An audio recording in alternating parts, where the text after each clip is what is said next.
Welcome back to the next installment of our webinar series, The Road to Vladivostok. I'm Brett Wright, Director of the Tigers United University Consortium, and I'd like to thank you for joining us as we count down to the September of 2022. I'm very pleased to introduce our speaker today. Dr. Mahendra Shrestha is a conservation biologist with a track record of managing protected areas, research, and policy making. As Program Director of the Tiger Conservation Partnership at the Smithsonian Conservation Biology Institute here in Washington, his program offered training to protected area managers, practitioners, and policymakers in tiger range countries.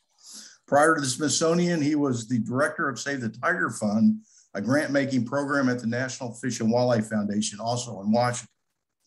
Mahendra has 16 plus years of experience in forest and protected area management, working for the government of Nepal and various NGOs. He has gained extensive experience on various conservation issues, ranging from the management of national parks, landscape level community-based conservation, and policy making. He was trained as a forester in India under a Colombo Plan scholarship. Later, he was a Fulbright scholar to get his master's at the University of Wisconsin in Madison, and he earned his PhD from the University of Minnesota with a research focused on bringing wildlife conservation beyond the borders of parks and reserves to a landscape level conservation in the foothills of the Himalayas or in the famed Tarai Arc landscape. Apart from Nepal, he has conducted field work in parts of tiger landscapes in India, Thailand, Malaysia, Indonesia, and Bangladesh. Finally, he was a senior advisor to the Global Tiger Initiative at the World Bank. So please welcome me this afternoon, Dr. Mahendra Shrestha. Mahendra? Yeah, thank you, Brett. And namaste, everybody. I wanted to share with you about some of the conservation and the management aspects in Nepal and how they are achieving this, doubling of the tiger goal that they have set in the, at the Tiger Summit in 2010 in St. Petersburg, Russia. Okay, let me introduce you briefly about the protected area and the conservation landscapes in Nepal. There are although Nepal is a very small country, but within a short span of distance, the elevation range from 67 meter to 8,848 meter at the Mount Everest top.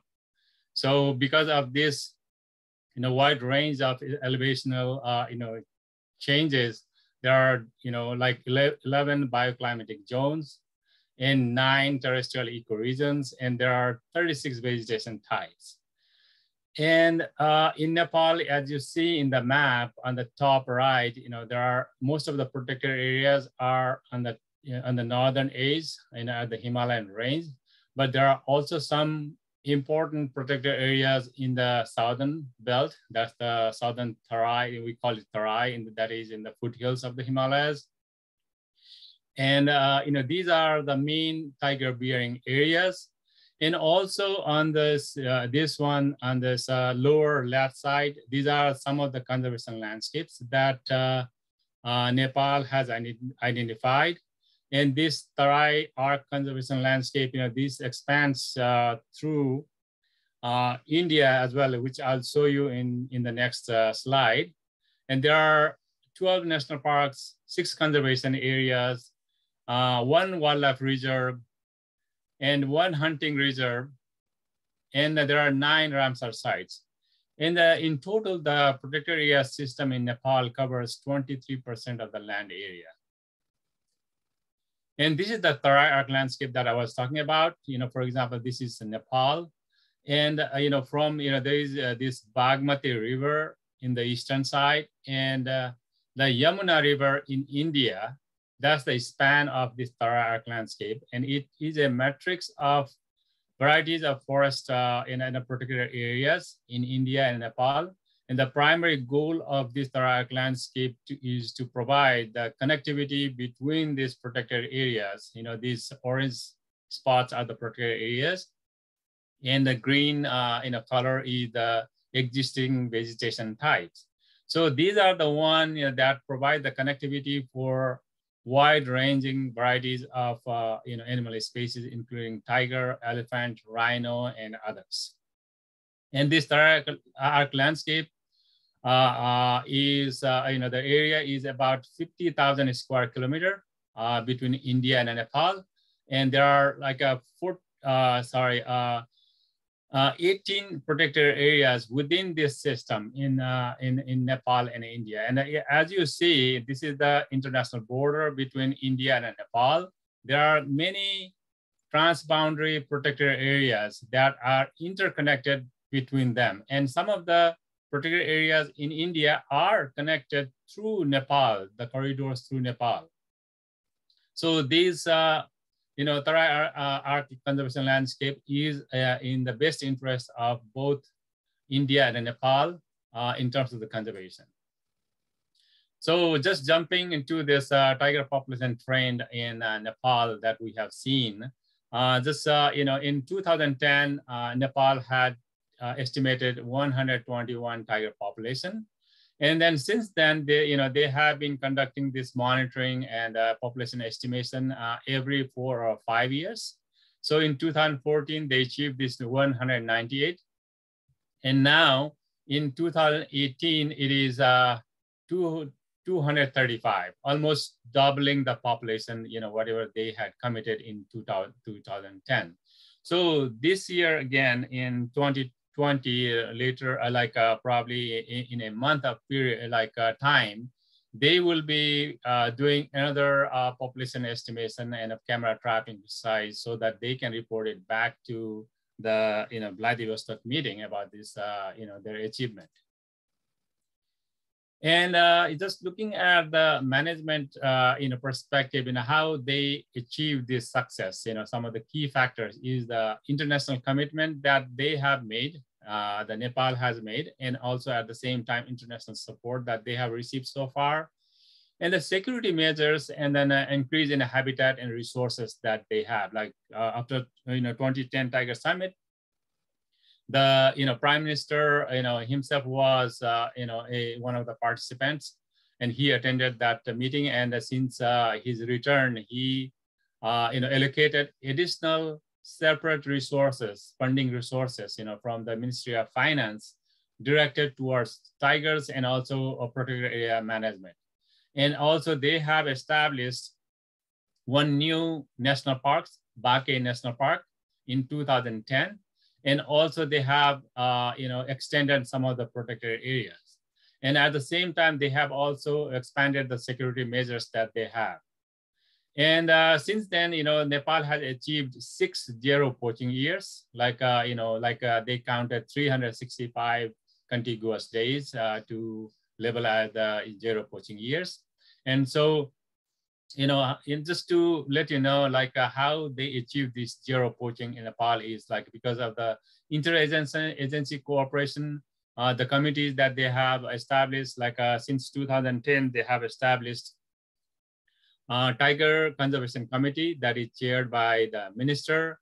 And likewise, there are Wildlife Crime Control, Bureau, at the central level in Kathmandu, as well as the Wildlife Crime Control Bureau in each of the districts. And they have established that kind of mechanism in 29 districts so far out of 72, just based on the hotspot of all this kind of wildlife crime that is occurring. And also Nepal Army, just to inform you that, most of the national parks are they have the Nepal Army deployed. Nepal Army has undertaken the security role of the protected areas. And recently they have, the Nepal Army has undertaken and developed this real-time patrol that is very much similar to a smart patrol system, but the officials in Kathmandu and the park headquarters, they know the report they receive in a real time. So they can also direct the the patrol team towards certain direction wherever they see something suspicious is happening or something like that.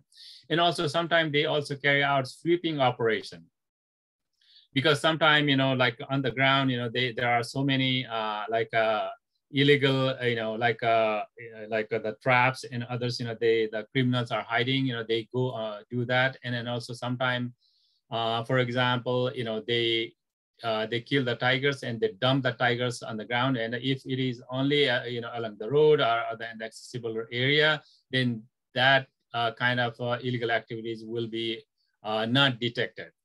And also, they have been using some new technology like the CC camera that they have set up in certain areas where there is likelihood of these criminal activities. And they have also been using drones. But what I have been hearing from my colleagues in Nepal is like the drones really doesn't work very well in Nepal because of the high density forest habitat. But what I am encouraging them is to use the drones in the peripheral habitat and also in the grassland area, where they can, make use, make best use of it. And they have also been using sniffer dogs because, in some instances, what happens is, they like the army or the national park staff, they hear the gunshots. And within 15 minutes, they have arrived at the spot and, they have found the rhino carcass without horn, but all these poachers have are nowhere to be seen. So just considering that kind of instances, they thought that a sniffer dog would help, and it has been very helpful for them. And also they have very good informant network. So these are kind of secretly managed, and it's a kind of covert operations. They have hired some people who inform them on a regular basis about any kind of, criminal activity that they come across. And community-based conservation is Nepal has pioneered on this.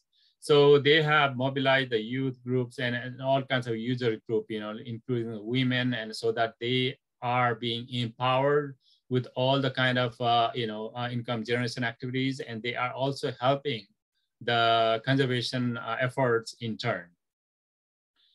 And transboundary cooperation that Nepal has established with India, just to check cross-border illegal activities, because many of the illegal wildlife parts and products that they from India goes through Nepal towards China.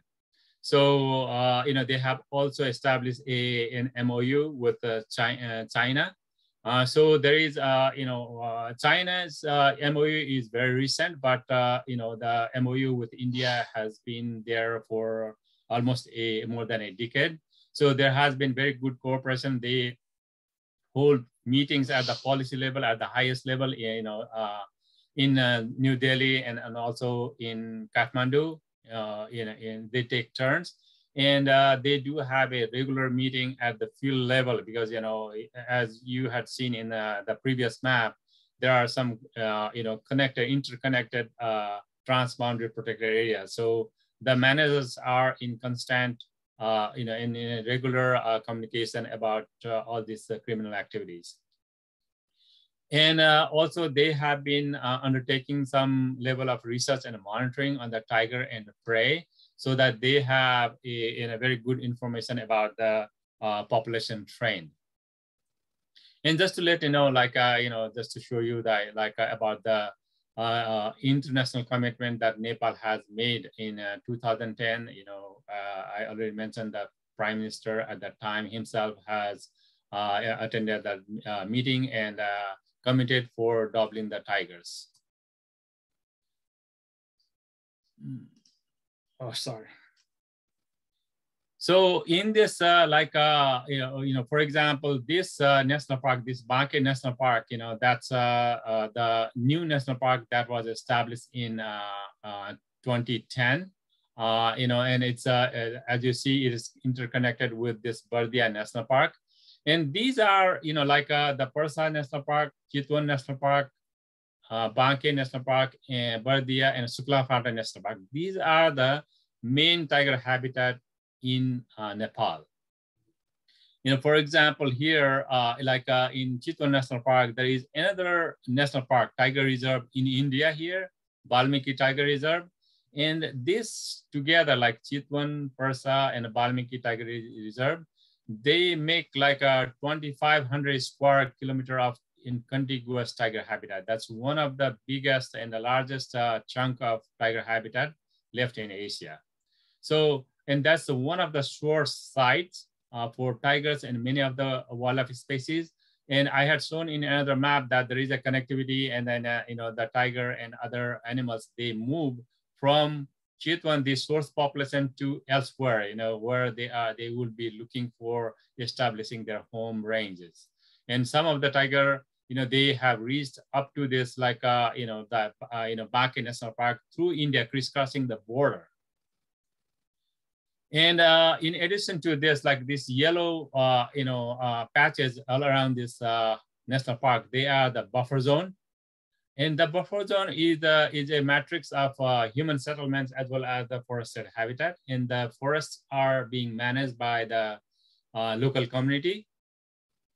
And the local community, for that, they do get this, there is a revenue sharing mechanism that the Nepal government has established, like 30 to 50% of the revenue generated by each of the park is shared with the local community for their community development.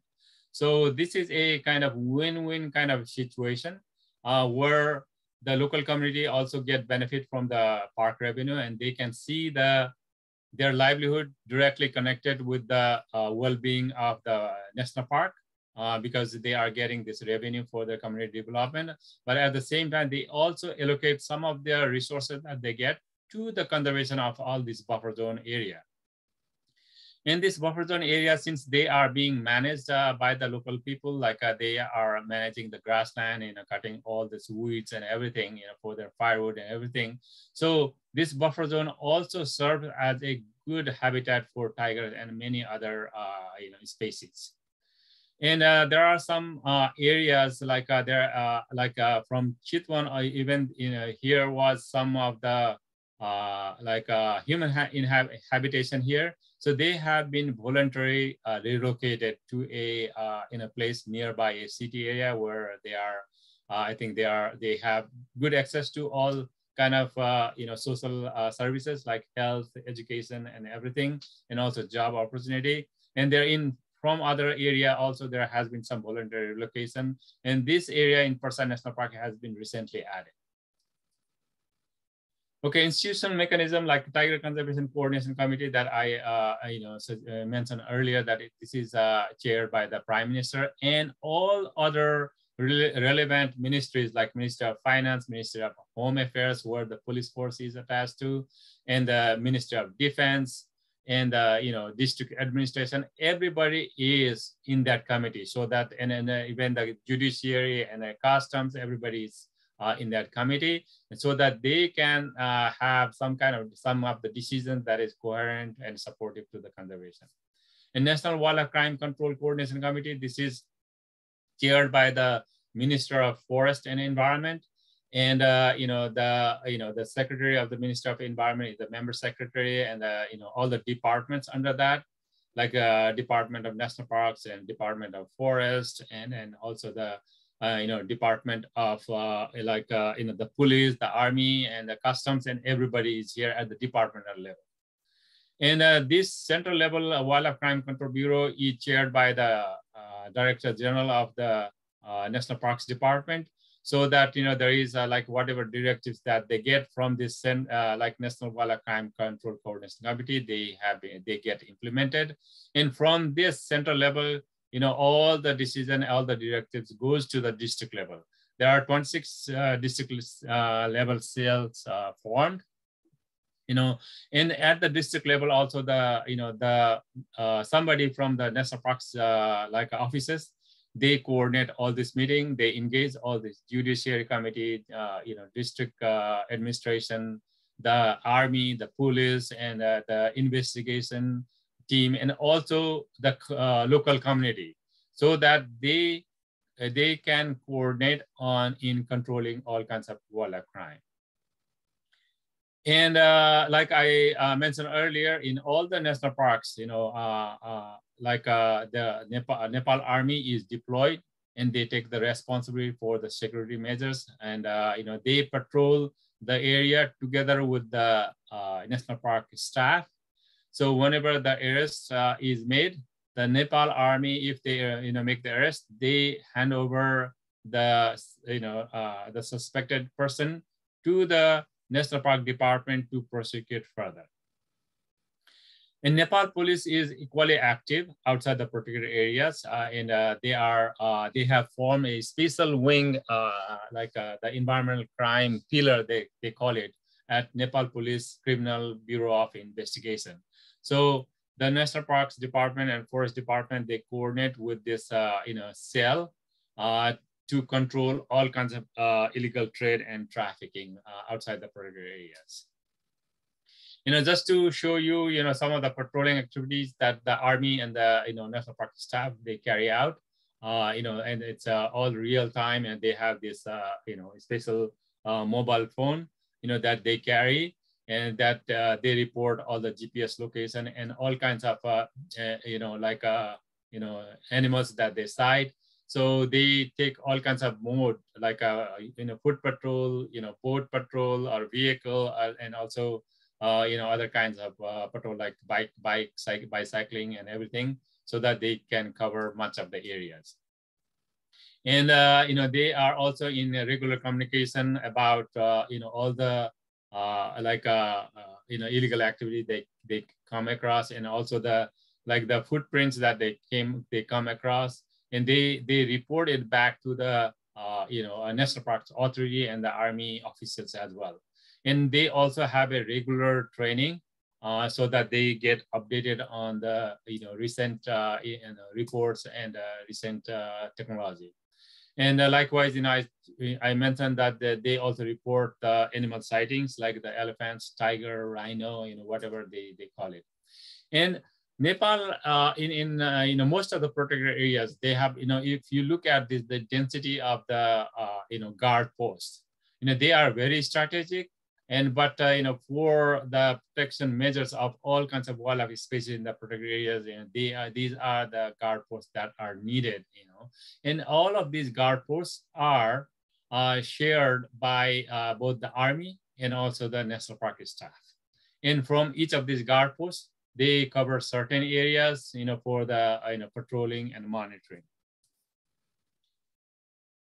And outside the protected areas, this kind of working group of Wildlife Crime Control Bureau has been established, like the protected area, the National Park Office, and Nepal Army, and the local youth, the local administration, police, judiciary, and all the relevant agencies are being involved in this process, and they are well coordinated. And for example, if the National Park Office, they need to raid some places outside the protected areas, then they seek help from the Nepal police and also from the local administration, for that purposes.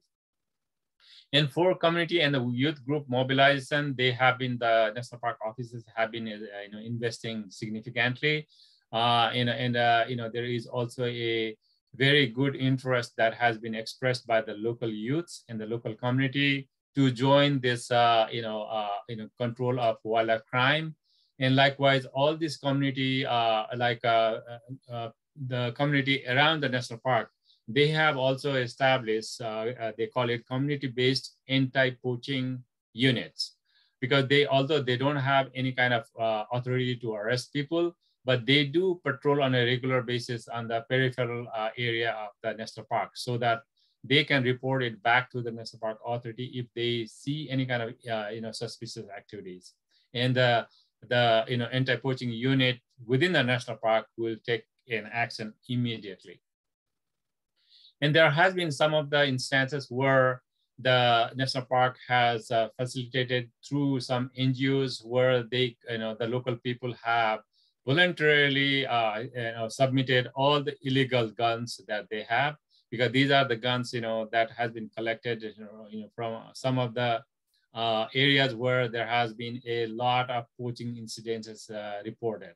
And likewise, this is the catapult, they have been collecting these, some of the local people as well, they have been, facilitating this process so that, they collect all these catapults. So, people like the children, they don't use them to kill birds and, everything. And this transboundary cooperation, like again, earlier I mentioned that this Bardia National Park, and this is Katarnia Ghat Wildlife Sanctuary in India. This is the international border, and these are some of the protected areas in India, and these are in Nepal. And this is the Banke National Park, newly established national park. And this is the like a protected forest, not necessarily like a national park or reserve, but this serves as a very good corridors for some of the movement of some of the wild animals from Dudhwa National Park through this corridor, and then they go to Bardia National Park. And likewise, this Katarnia Ghat Wildlife Sanctuary, they are interconnected with Nepal's Bardia National Park. So there is some regular movement of tigers and rhino and elephant between these two landscapes. And likewise, there are like one tiger reserve that has been established recently in India here. And so this is connected with Suklaphata Wildlife Reserve. So through all this connectivity, through all this forest in Nepal, the animals in India is also connected. They allow the free movement of the wildlife species.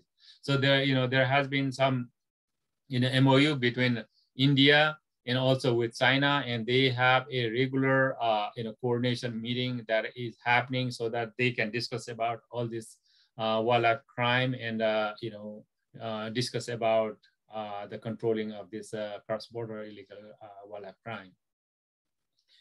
And Nepal has been hosting the South Asia Wildlife Enforcement Network, also SAWEN, and all the 8 countries from South Asia are the member in this network. So they do discuss about all this regional wildlife crime, and also they share the best practices among the countries. And also, if there is some kind of illegal wildlife products that they confiscate, for example, there has been a couple of instances that I have witnessed and I have facilitated in the past, like the 5 tiger skins that they had confiscated in Nepal, 5 or 6 years ago. I facilitated to find out the origin, the source of that tiger. So finally, they found out it was from Kanha Tiger Reserve in India. So they were able to break down all this cross-border illegal crime network. And likewise, between Nepal and India, similar case had happened, and tiger was eventually found out from Kaziranga National Park. And also, Nepal has been working closely with the international organizations like Interpol. For example, this guy, this is a Nepali guy, but he has been absconding, and he has been charged for killing 20 rhino, and he was arrested in Malaysia and brought to Nepal, to serve the justice. And research and monitoring, like for example, these people, it's not that easy. These people are on top of the elephant. Look at the height of the grass. So the monitoring of the some of the animal species that's happening on a regular basis, and they also use some of this like this kind of drone to monitor in this kind of grassland. That's fairly open, so that they can get some of the information. And also at the same time, it's an additional patrolling for controlling any kind of poaching incidences as well. Some of the challenges, like the threat to habitat is always there because of the population pressure, and they are also many people in the community, they are so much dependent on the natural resources and the forest resources. That's adding some, human-induced pressure. And, in recent years, the infrastructure development, that's also adding a lot of pressure in Nepal, particularly in the protected areas, and also in the, landscape, where they are, fragmenting the habitat in the connectivity. And the poaching and illegal wildlife trade, and because of this continuous international demand, and that is still there. And, like I mentioned about this population pressure and also infrastructure development, the corridors and connectivity, they are at high risk of being fragmented. In human-tiger conflict is also there, like, for example, just in the past 1 year, there has been more than 12 people that were killed by tiger in 2 protected areas, like Bardia National Park, as a matter of 3, Bardia and Banke and Chitwan National Park, more than 12 people have been killed. So, which is very unfortunate incidents. And also the park management, they also lack the necessary infrastructure, equipment, and capacity and resources to manage the area, appropriately. And sorry, human-tiger conflict, that has been twice. And also the disease opportunity, because it has not been monitored, very well. So, there is a chance that, the CDV, like canine distemper virus, that might have been occurring in tigers as well. Sometimes they do, but they do monitor, but it's not on a regular basis. And for example, in this case of human-tiger conflict, this tiger has been sedated in the nearby local community, where it happened to be there and has injured a person. And sometimes, like because the tiger kills some of the livestock and injure humans, so they do poison the carcass, and eventually they end up killing the tiger as well.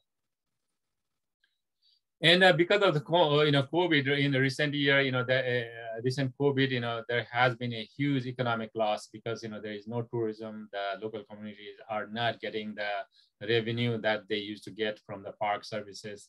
So this is a huge loss, to the country as well as to the local community. And it has also been very challenging to conserve the biodiversity from the local pressure, as well as it has because many people have gone back to their villages, and there is the pressure has increased. And because of this transnational trade, there is a lot of poaching happening. So that is it. So I am open to questions. Thanks, Mahendra. That was terrific. Rochelle, do we have some questions? Yes, we will start off with some that we have and invite our guests to submit any questions that you have through the chat box. Mahendra, to get us started, can you just talk about how much international work is going on in the transboundary areas between India and Nepal? Well, I don't think anything is happening right now, because of the COVID situation. But in the past, before 2019, there used to be like, meetings in each of the capitals once a year, and also a coordination meeting with the local authority, local park management authority, in India and Nepal, because some people, they like Nepal. Sometimes the Nepal management authority, they go to India. Sometimes the Indians comes to Nepal to have a meeting. So because there is a lot of criminal activity that goes on in the border area, so they share some of the information. Although they cannot share that officially, but at the same time, at the management level, they do share the information. They seek the cooperation from each of the management authorities to control those. Thank you. Okay, next we have Nepal has had quite a record in eliminating poaching. Is some of that success attributable to the terrain in Nepal, or has Nepal discovered better ways of monitoring and managing illegal wildlife taking? Well, that's a good point that you have pointed out about the terrain, but I don't think the terrain necessarily helps, because as you have seen that the tall grassland. So in that kind of circumstances, the people, you cannot see people on top of the elephant back, right? So, they are sometimes, they are 12 or, 15 feet high tall grasses. And also, like if some kind of poaching happens, then it's very, very difficult to pursue any poachers, even though the army and the national park staff, they they go there within a short span of time, but all these, the poachers, they are so quick. And also it is the illegal crime network has become so efficient, because in the past, they used to, they were using some traditional methods, traditional equipment to kill the animals. For example, for rhino, they use this pit to bring the rhino and then take out their horn. But now there are sharpshooters that they hire. They go there. The shooters' job is just to shoot the rhino and then go back, right? Shoot there are shooters, sharpshooters, and there are harvester, and everything happens so quickly, right? So in that circumstances, I think, the best thing is the foot patrol and regular patrolling. That's the best strategy, and also the informant network that they have, and also the coordination mechanism that they have established among all the law enforcement agencies at the district level, at the local level. I think that has been very, very helpful to control this. Okay, thank you. Has ecotourism caught on, and are communities benefiting from tigers, or are only a few hotelers garnering most of the revenues, leaving out the local vendors? That's a very good point, because I give you an example of Chiton National Park. They used to have like 7 hotels inside the national parks, and they were also paying the taxes and revenue to the national park, and at the local community were getting 50% out of that revenue. But there was a huge hue and cry from the hotels and all the business interests outside. And also the contract that they were getting was also not fair enough. And so all these 7 hotels that has been kicked out of the national park, they don't have any hotels inside the national park anymore. So definitely these hotels, they are getting those local people some kind of benefits, but not like the hotels that used to be inside.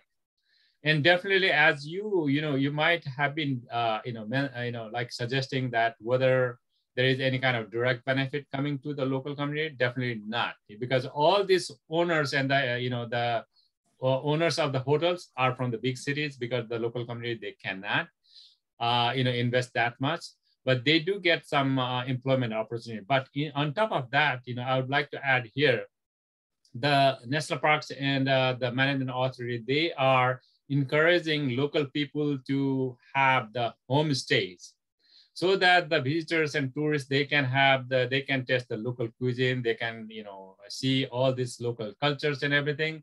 And there has been very successful models where people are benefiting out of this. So local tourists, Nepali tourists are going there, and also some of the international tourists are going there and taking the advantage of that. So from that kind of like homestays, the local community, they can benefit directly out of that. But what I would like to add here, this ecotourism, for example, in the buffer zone area that are managed by the buffer zone community, and they also allow some tourists to go inside, because buffer zone is equally good as the national park. They can see all kinds of animals inside, because some of the tigers are also living in the buffer zone. So what they do, look at this clever, buffer zone community. They charge the national park fee to the tourists to go inside the buffer zone, because that's not a national park, but they charge the national park fee, because it's nominal, but because they are charging it, because they get the 50% out of that, right? So that's a kind of very good mechanism that they have established. So all kinds of this elephant tourism and everything is happening in the buffer zone, and the people are getting a very good experience, and at the same time, the local people are also getting benefit out of it. Okay, that's good. This question I had up was from Janaki at Auburn University. Thank you very much for speaking to us and providing valuable insights. Do you know any universities who might be interested in partnering with Tigers United to expand our consortium here in the USA to jointly build capacities to promote tiger conservation? I think that's the best answered by Brett, I guess. That's for you. Now, we're talking about universities within Nepal. Yes. Oh, okay. Within Nepal, okay. If that's the case, then there are a couple of universities, that are engaged in, this kind of work in conservation, like Institute of Forest. They do produce all these, forestry professionals. All these officers, working for the National Park Department, they come from that institute. That's under the Tribhuvan University. And there are also some, like other universities, like Kathmandu University, they also have these forestry wings. And, you can reach out to them, so that, they are they would be very much interested to partner with any US university on this. Because, what I have seen is, for example, in Russia, like some organizations, some university, they have partnered with them. And so there is some kind of exchange program. Some students, from the US university, they have gone to Russia to study tigers, and they have, they have created, they have carried out a very good study, that is very helpful for the tiger population there. And likewise in Nepal, there has been some instances, some like students from the US university that have gone there to study, but there has not been any kind of partnership between universities. I think that would be a great idea to have. Mahendra, you've received quite a bit of your education in the United States.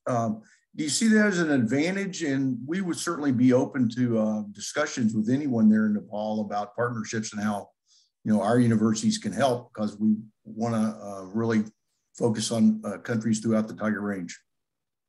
Yeah, definitely. I think that would be really helpful, and universities in Nepal would be really, really interested to have that kind of partnership established. And if you guys are interested, I can facilitate that with because I do have some colleagues as the faculty members in those universities, and I can connect you guys. We would welcome that. I'm sorry, Rochelle, I jumped in. No, you're fine. From Vasavi, we have, she says this was a great presentation. Nepal and India have cordial relations, and we can see collaborations have been helpful in conservation. I am wondering about the relations in transboundary conservation with China. How have these relations evolved and affected conservation?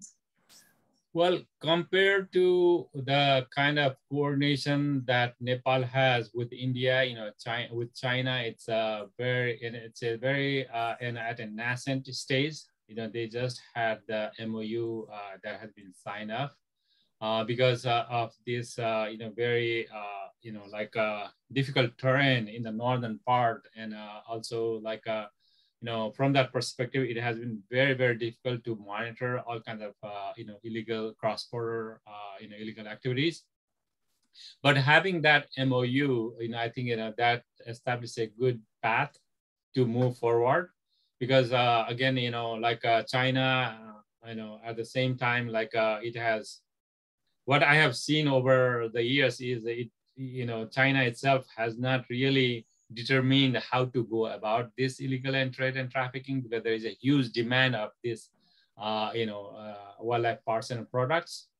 And also, again, with the international pressures, I think, China is yielding to that and having this kind of MOUs established with the neighboring countries. But this is a good beginning, I would say, and so that Nepal and China can work, and then also at the same time, India and China has also that kind of relationship that I have known. So if we, three countries, because many of the wildlife are being sourced from India to China via Nepal. So if these three countries come together, I think great things can happen.